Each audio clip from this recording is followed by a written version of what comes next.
Dan sekarang giliran Wiwit yang teriak histeris.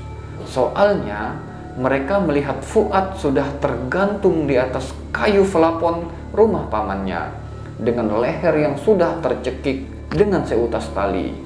Assalamualaikum warahmatullahi wabarakatuh. Terima kasih sudah mengklik video ini. Apa kabar kalian semua? Semoga kalian dalam keadaan sehat walafiat dan selalu dalam lindungan Allah Subhanahu wa ta'ala. Amin ya rabbal alamin. Baik sahabat setia semua, pada video kali ini saya akan membawakan kisah pengalaman dari sahabat misteri kita, sebut saja namanya Wiwit dari Jakarta.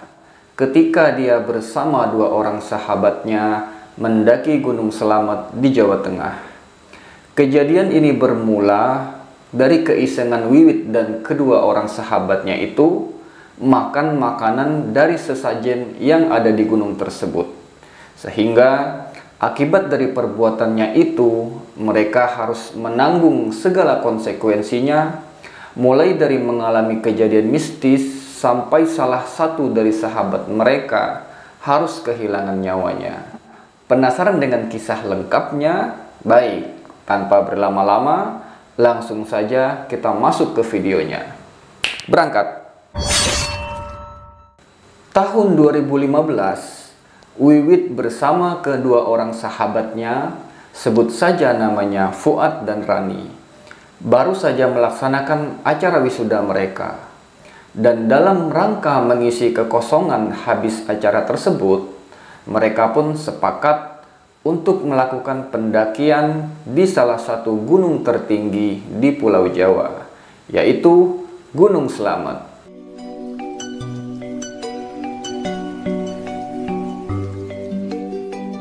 Wiwit dan kedua orang sahabatnya ini sepakat memilih untuk melakukan pendakian di hari Kamis tanggal 15 Oktober 2015. Dan sejak akhir September 2015, mulailah mereka pun mempersiapkan segala keperluan pendakiannya.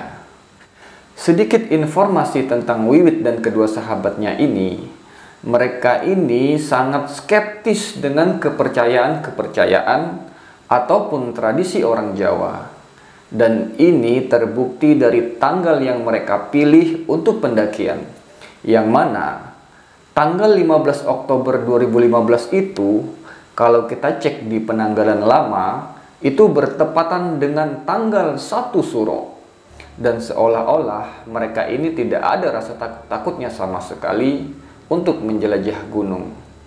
Padahal, menurut mayoritas kepercayaan Jawa, 1 Suro merupakan bulan yang dimana orang-orang diminta untuk tidak menyelenggarakan acara apapun dan berpergian jauh. Bahkan ada juga yang meminta agar orang-orang tidak bepergian ke gunung ataupun ke pantai.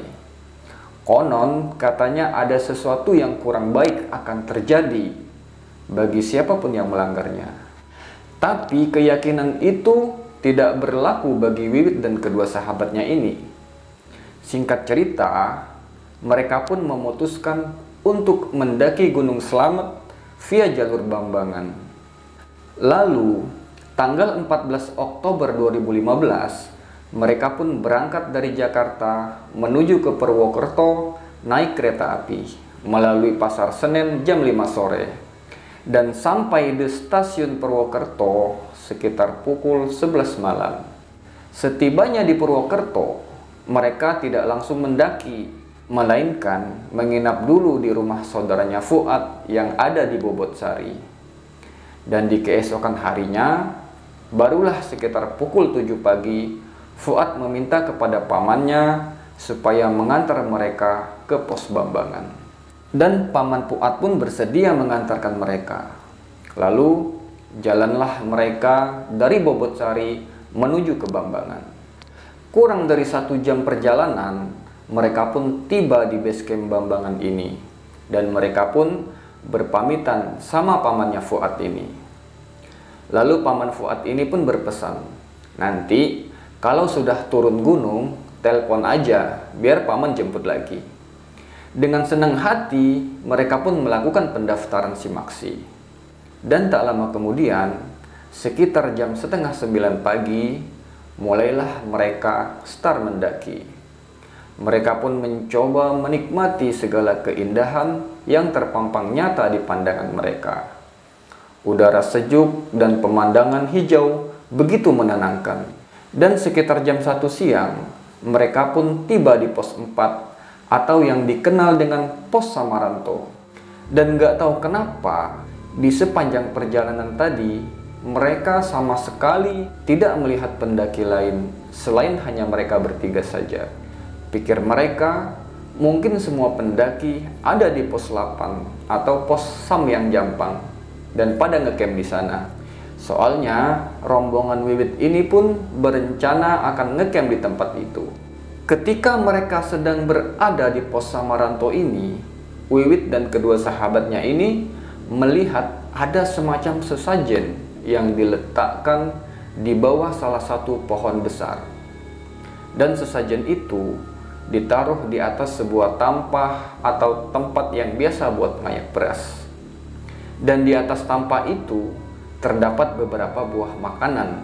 Ada pisang satu sisir, aneka bunga, beberapa buah jajanan pasar, dan ada 5 butir telur ayam kampung, dan 3 buah apem. Bahkan ada dupa dan korek api di pinggirnya. Lalu Wiwit dan kedua temannya ini pun, yang pada dasarnya skeptis dengan hal-hal seperti itu, mulailah mereka berbuat usil. Mereka pun mendekat ke sesajen itu dan mulai menyalakan dupa, seolah mereka buat itu sebagai lelucon mereka. Lalu Rani pun mencoba memegang salah satu apem yang ada di sesajen itu. Dan ternyata apem itu masih hangat. Sepertinya sesajen itu baru saja diletakkan. Dan tanpa izin terlebih dahulu, dengan lancangnya mereka ini pun makan ketiga apem tersebut secara bersama-sama. Lagi-lagi sambil meledek, penunggu di sini nggak suka sama apem, sambil tertawa mereka ini, hahaha begitu. Dan tidak puas dengan makan 3 apem tersebut, lalu mereka pun melempar bunga-bunga yang ada di tampah sesajen itu. Dan lagi-lagi mereka jadikan bahan lelucon, sambil mereka memvideokan hal itu dengan bangganya. Dan setelah benar-benar puas dengan apa yang mereka lakukan, mereka pun akhirnya kembali melanjutkan perjalanan pendakiannya. Dan di saat mereka hendak berjalan meninggalkan pos Samaranto ini, salah satu temannya Wiwit yang bernama Fuad ini sempat nyeletuk sambil mengarah ke sesajen itu. Dasar manusia-manusia bodoh, katanya. Entah kenapa setelah itu perasaan Wiwit ini jadi tidak enak, semacam ada rasa bersalah atau jadi kepikiran sendiri atas perbuatan yang barusan mereka lakukan itu. Dan sepintas dia teringat dengan bapak ibunya. Sekalipun dia skeptis dengan hal-hal tersebut, tapi kedua orang tua Wiwit ini sangat menjunjung tinggi budaya Jawa, seperti halnya sesajen yang dia lihat tadi. Akan tetapi, Wiwit ini mencoba menyingkirkan semua perasaan tadi. Kemudian, entah hanya perasaan Wiwit saja, atau dia merasa sepertinya mereka bertiga ini sejak tadi hanya berjalan memutari area Samaranto saja.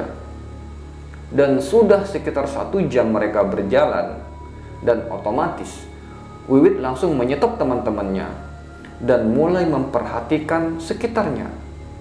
Dan betapa terkejutnya mereka ketika melihat sesajen yang tadi sudah mereka makan dan mereka buat berantakan itu sekarang sudah kembali dalam keadaan rapi.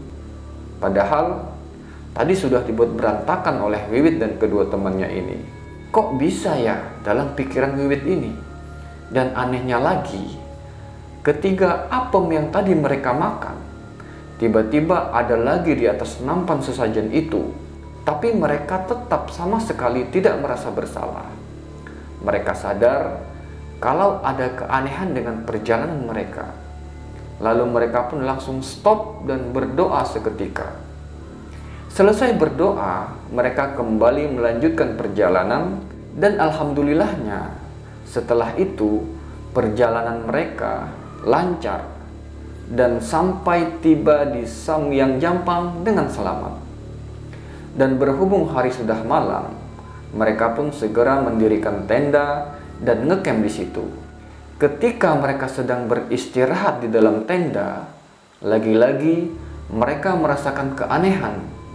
Suasana di sekitar tenda sunyi sekali pada waktu itu. Sama sekali tidak ada pendaki lain selain rombongan mereka saja.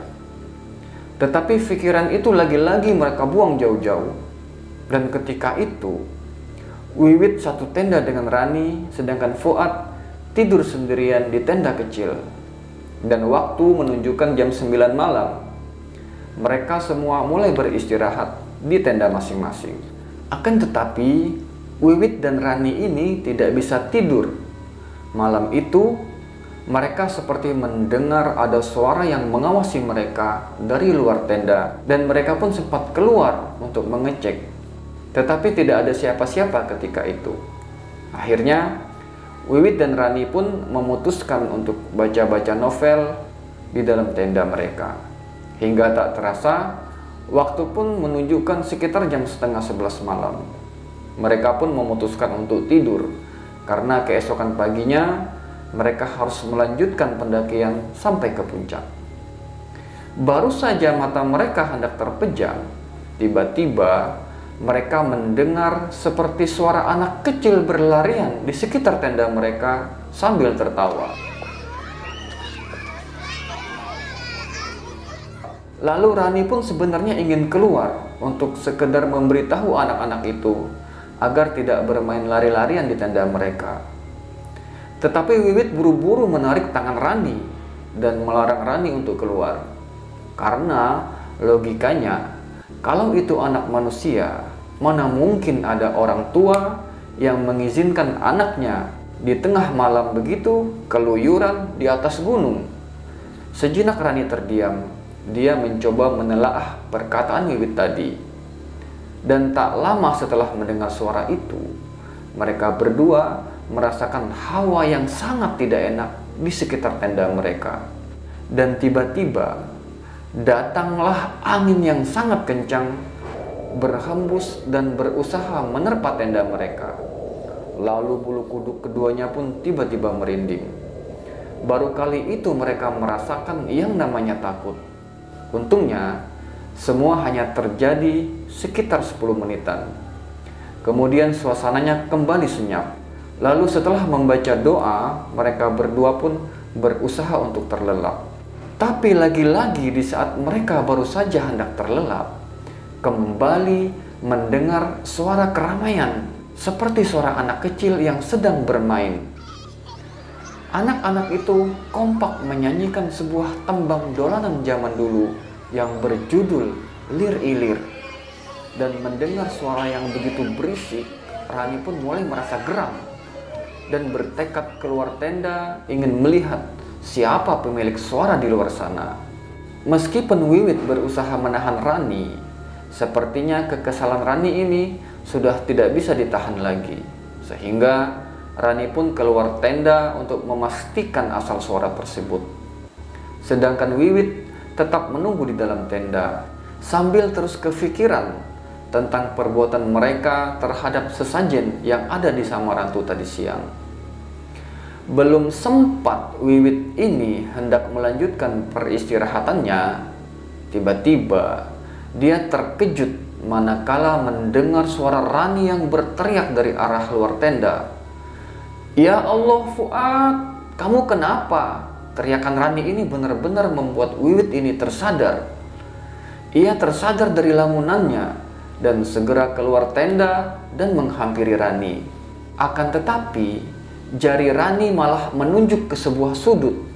Dan dengan spontan, mata Wiwit pun tertuju ke arah yang ditunjuk Rani itu. Di situ Wiwit pun terkejut bukan main, ketika kedua matanya menatap ke sudut dekat shelter yang ada di pos 7.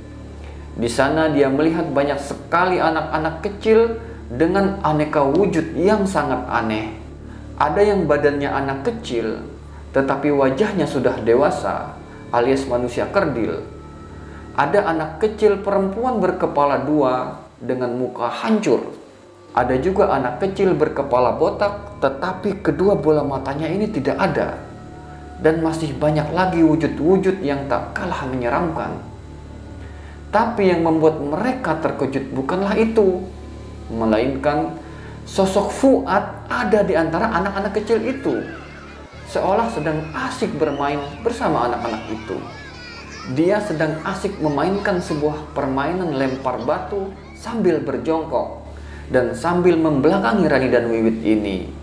Dan anehnya, mereka bermain tanpa menghiraukan keberadaan Wiwit dan Rani ini. Suara teriakan Rani ini pun seolah-olah tidak mengalihkan fokus mereka. Dan pada saat itu, Wiwit pun hendak menghampiri Fuad. Tetapi dengan sigap, Rani melarang Wiwit untuk menghampiri Fuad ini. Karena Rani merasa ada firasat yang aneh yang mengatakan kalau itu bukanlah Fuad teman mereka. Lalu mereka berdua pun sempat beradu argumen dan membuat Rani ini akhirnya melepas Wiwit yang kekeh ingin menghampiri Fuad tadi. Niatnya sih untuk menyelamatkan Fuad. Tetapi baru saja beberapa langkah Wiwit ini berjalan hendak mendekat ke arah Fuad, tiba-tiba dari arah belakang Rani terdengar suara yang memanggil nama mereka berdua. "Rani, Wiwit, ngapain kalian di sini? Ini kan udah malam, jangan berisik, ayo tidur yuk." Rani dan Wiwit pun syok mendengar suara itu. Spontan mereka menoleh ke belakang. Sumber suara itu mirip sekali dengan suara Fuad. Begitu mereka menoleh ke belakang, betapa terkejutnya mereka berdua ini. Ternyata benar itu suara Fuad. Fuad yang mereka cari. Lantas mereka bertiga ini menoleh ke arah shelter tadi.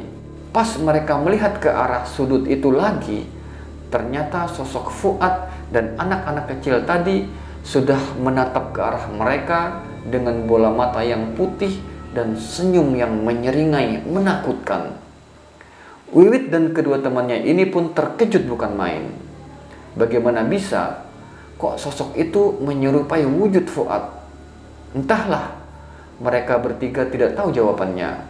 Yang pasti ketika itu Fuad dengan lantang berteriak, "Tutup mata kalian semua, jangan ada yang memandang bola mata mereka." Saat mereka bertiga menutup matanya masing-masing, tiba-tiba datanglah angin yang sangat kencang yang disertai dengan munculnya suara-suara yang mengganggu, seperti suara-suara tangisan, suara teriak-teriakan, dan suara tertawa anak-anak yang sangat menyeramkan.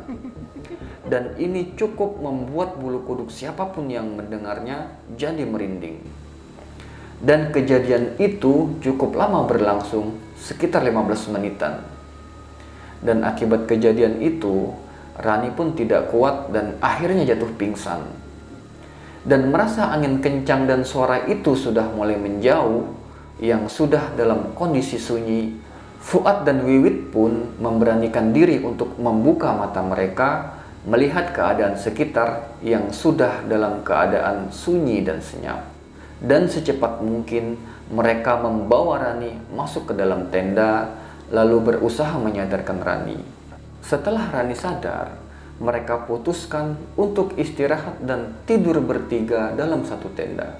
Setelah mereka mengalami kejadian-kejadian di luar nalar tadi, Rani dan Wiwit pun mulai tersadar kalau mitos-mitos seputar gunung itu memang benar adanya.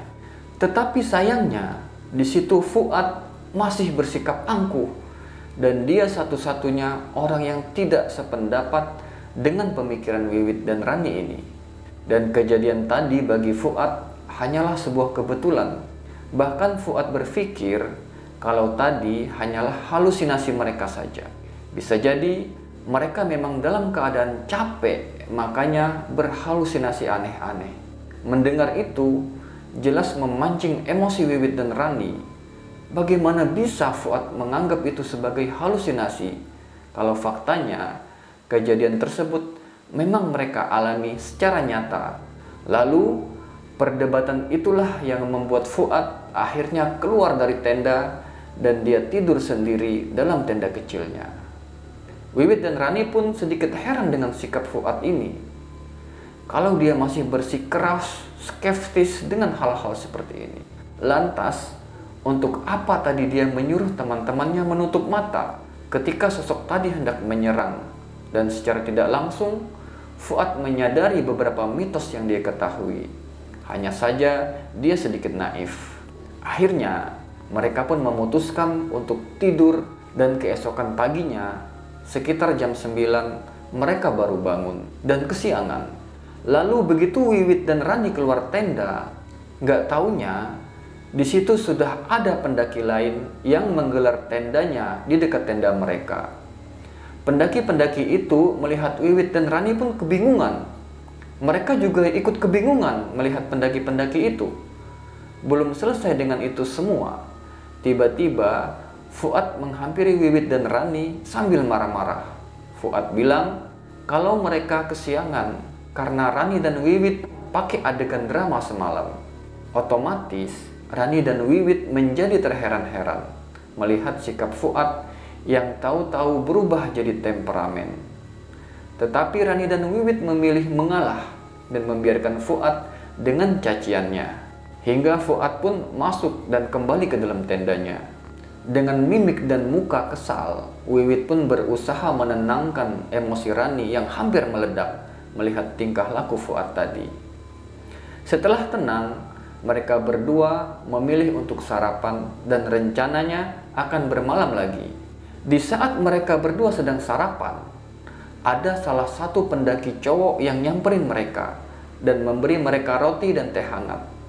Lalu cowok ini pun bertanya kepada Wiwit dan Rani, "Kalian datang kapan? Kok kita nggak dengar kalian datang?" Kata pendaki cowok ini, sebut saja namanya Anung. "Kita baru datang semalam. Lantas kamu sendiri datang kapan?" "Tadi subuh ya," celetuk Wiwit sambil makan. "Aku dan rombonganku udah ngecamp di sini sejak tanggal 14 sore kok. Masa pas kamu datang nggak ngeliat tenda kami?" ucap Anung. Mendengar ucapan Anung, Wiwit langsung tersedak dan Rani kaget. Dengan spontan Rani menjawab, "Semalam kita sampai di sini nggak ada orang satupun kok." Sekarang giliran Anung yang kaget. Dia terlihat bingung hingga akhirnya memanggil salah satu temannya. Begitu temannya menghampiri Anung, langsung menceritakan semuanya. Dan terlihat ekspresi kaget di wajah teman Anung ini. Lalu temannya Anung ini bertanya ke Rani dan Wiwit, "Kalian pasti habis bikin ulah ya sewaktu perjalanan dari bawah tadi?" Lalu Rani dan Wiwit pun langsung saling bertatapan. Dalam hati mereka ngebatin nih, "Aduh, jangan-jangan perkara sesajen tadi." Cuman di situ Rani dan Wiwit nggak mau ngaku. Mereka malah bilang kalau mereka nggak berbuat apa-apa. Terus teman Anung ini kembali melanjutkan ucapannya, "Ini masuk bulan Suro. Di Samarantu biasanya ada sesajen yang sengaja diletakkan di sana untuk sembahyang. Dan biasanya kalau kasus-kasus kayak begini yang ditaruh di dimensi lain, perkaranya pasti nggak sopan di area Samarantu. Rata-rata yang ngalamin kayak begini, kayak kalian ini, biasanya mereka mainin salah satu sesajen yang ada di situ. Pas kalian naik, kalian melihat ada sesajen nggak?" Dengan takut, Wiwit membalas, "Iya mas, kita lihat di Samarantu ada sesajen, tapi cuma satu nampan, ya kita lewatin gitu aja sama permisi. Seterusnya kita nggak tahu. Pas kita taunya, kita udah sampai di sini, sepi, nggak ada siapa-siapa pun selain rombongan kita." Mendengar ucapan Wiwit, teman Anung ini pun sedikit curiga. Logikanya, kalau mereka tidak berbuat apa-apa, nggak mungkin mereka ditaruh di dimensi lain semalam itu. Karena Anung dan temannya ini percaya kalau rombongan Wiwit semalam ditaruh di dimensi yang berbeda. Sebab semalam mereka tidak melihat kedatangan Wiwit dan teman-temannya. Padahal rombongan Anung yang berjumlah 12 orang ini sudah ngecamp di Samyang Jampang sejak 14 Oktober sore. Dan mereka baru melihat Wiwit ini habis subuh tadi, sekitar jam 5 pagi, tanggal 16 Oktober. Tahu-tahu tenda baru udah berdiri di dekat rombongan Anung. Jelas-jelas malah mereka tidak mendengar kedatangan rombongan Wiwit sama sekali. Dan rombongan Wiwit pun begitu juga. Mereka bertiga juga tidak melihat ada rombongan Anung di Sambiang Jampang ini. Tahu-tahu pas bangun pagi udah rame dengan pendaki-pendaki lain. Dan hal ini jarang terjadi, kecuali rombongan Wiwit ini sudah membuat sebuah kesalahan. Masuk akal kalau hal itu bisa terjadi. Lalu rombongan Anung ini rencananya mau turun nanti sore, dan mereka pun memberikan tawaran kepada Wiwit dan Rani. Siapa tahu mau turun bareng-bareng. Wiwit maupun Rani mikir mereka aja belum sampai ke puncak, dan belum tahu juga Fuadnya setuju apa enggak kalau mereka ikut turun bareng rombongan Anung ini. Tetapi kalau dipikir-pikir lagi, setelah apa yang mereka lewati, Wiwit dan Rani pun lebih baik turun aja beramai-ramai sama rombongan Anung ini. Soalnya trauma dengan kejadian semalam. Dan rombongan Anung juga menyarankan hal yang sama, karena demi keselamatan rombongannya Wiwit ini. Lalu Wiwit pun menghampiri Fuad di tendanya. Jujur, sebenarnya sifat Fuad malam itu agak aneh. Seperti bukan Fuad yang mereka kenal selama ini. Dan dengan sangat hati-hati, Wiwit pun mencoba membujuk Fuad yang awalnya masih angkuh. Lama-kelamaan, akhirnya Fuad pun luluh dan menerima ajakan Anung untuk turun bersama mereka. Sekitar jam 2 sore, semua rombongan mulai berkemas untuk turun. Begitu pula dengan rombongan Wiwit. Bahkan, rombongan Anung ini baik-baik banget orangnya. Mereka menolong Wiwit dan teman-temannya berkemas tenda. Ada juga yang bagian mengemas sampah untuk dibawa kembali turun. Setelah dirasa semuanya siap, sekitar jam 3 sore, mereka pun turun menuju base camp. Setelah acara sesi doa bersama selesai, lagi-lagi sepanjang perjalanan, Wiwit dan Rani melihat kondisi Fuad ini sangat lemas dan tidak bertenaga sampai rombongan Anung berusaha menghibur Fuad ini. Tetapi Fuad hanya membalas dengan senyuman, seperti bukan Fuad yang mereka kenal. Di pikiran Wiwit, Fuad seperti ini mungkin karena dia kecewa, karena belum sampai ke puncak malah disuruh turun lagi. Akan tetapi, ini kan juga demi kebaikan mereka semua. Untung mereka masih bertemu dengan orang-orang baik seperti rombongan Anung ini. Kalau enggak, apa jadinya pendakian mereka ini? Kemudian, hampir 6 jam perjalanan, mereka pun akhirnya sampai di base camp dengan selamat. Dan saat itu, hari sudah malam. Fuad terlihat sedang menghubungi pamannya untuk minta jemput. Gak lama kemudian, sekitar 1 jam, paman Fuad pun datang. Lalu mereka bertiga langsung berpamitan sama rombongan Anung ini untuk pulang duluan. Tetapi rombongan Anung memutuskan bermalam di base camp sampai keesokan paginya. Oh ya, rombongan Anung ini adalah rombongan Mapala dari Surabaya. Kita lanjut lagi. Selama di perjalanan, Fuad ini terlihat aneh sekali. Di jok mobil tengah, dia hanya memiringkan kepalanya ke arah kiri dan mengamati jalan sekitar. Bahkan, pamannya ngomong pun tidak dihiraukan. Disitulah akhirnya Wiwit buka suara, dan dia ceritakan semuanya kepada paman Fuad. Dan mendengar cerita Wiwit itu, paman Fuad pun kaget bukan main. Beliau tidak menyangka kalau ponakan kesayangannya ini bisa berbuat sembrono seperti itu di gunung. Masalahnya, gunung yang mereka daki itu adalah Gunung Slamet, gunung yang terkenal dengan mitos-mitos seputar tanah Jawa dan menyimpan banyak kemistisan tersendiri. Wiwit dan Rani pun langsung meminta maaf, sedangkan Fuad masih diam dengan posisinya itu. Dan sekitar jam setengah 12 malam, mereka pun sampai di rumah paman Fuad.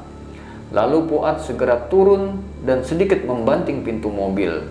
Paman Fuad pun bilang begini ke Wiwit dan Rani, "Coba kalian tenangkan Fuad. Paman mau telepon orang tua Fuad dulu." Lalu Rani dan Wiwit pun menyanggupi hal itu. dan mencoba menghampiri kamarnya Fuad. Akan tetapi, Fuad sudah terlebih dahulu mengunci pintu kamarnya. Jadi mereka berdua tidak bisa masuk. Rani yang jengkel dengan sikap kekanak-kanakan Fuad ini langsung mengajak Wiwit masuk ke kamar mereka dan membiarkan Fuad sendiri dengan sikap anehnya itu. Dan mereka pun berpikir mungkin Fuad memang lagi butuh waktu untuk menyendiri. Kejadian malam itu pun berlalu begitu saja.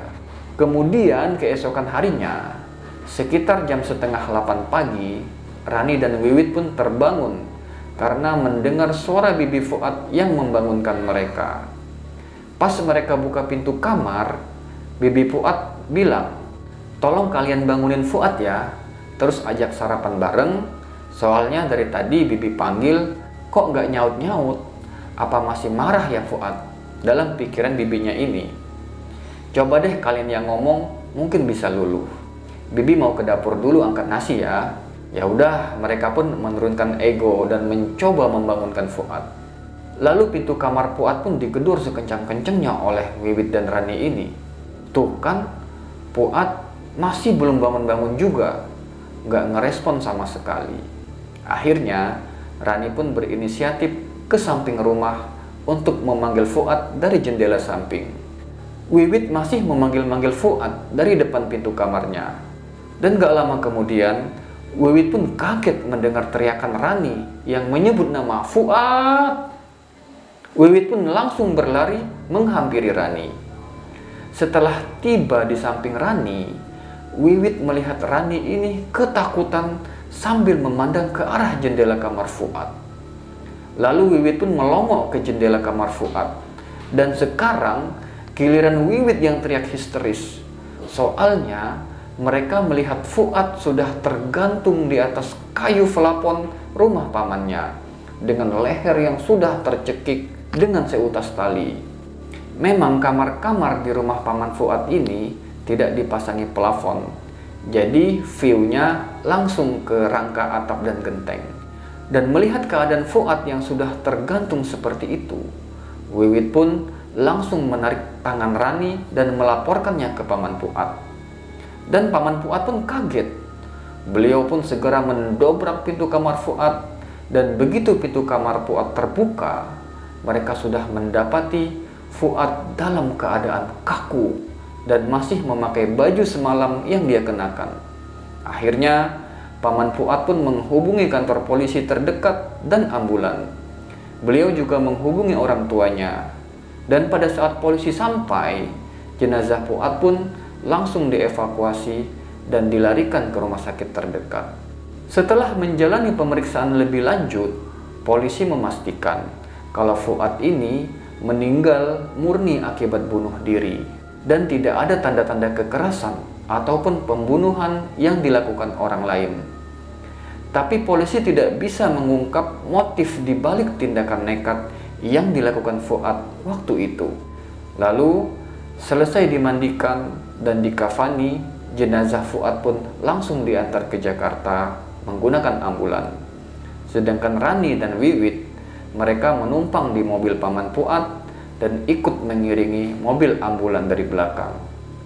Dan semua orang termasuk paman dan bibi Fuad percaya kalau kematian Fuad ini pasti ada hubungannya dengan ulah mereka ketika sedang berada di Samarantu. Seolah-olah tubuhnya Fuad ini diambil alih oleh makhluk yang tak kasat mata, hingga keponakannya itu bunuh diri. Dan bisa jadi semalam itu Fuad sedang berhalusinasi, atau bagaimana, terus dia tidak kuat secara mental, akhirnya dia memilih untuk mengakhiri hidupnya sendiri. Dan semenjak itu, Wiwit dan Rani tidak pernah lagi mendaki gunung. Bahkan sampai sekarang Wiwit masih trauma dengan kejadian itu.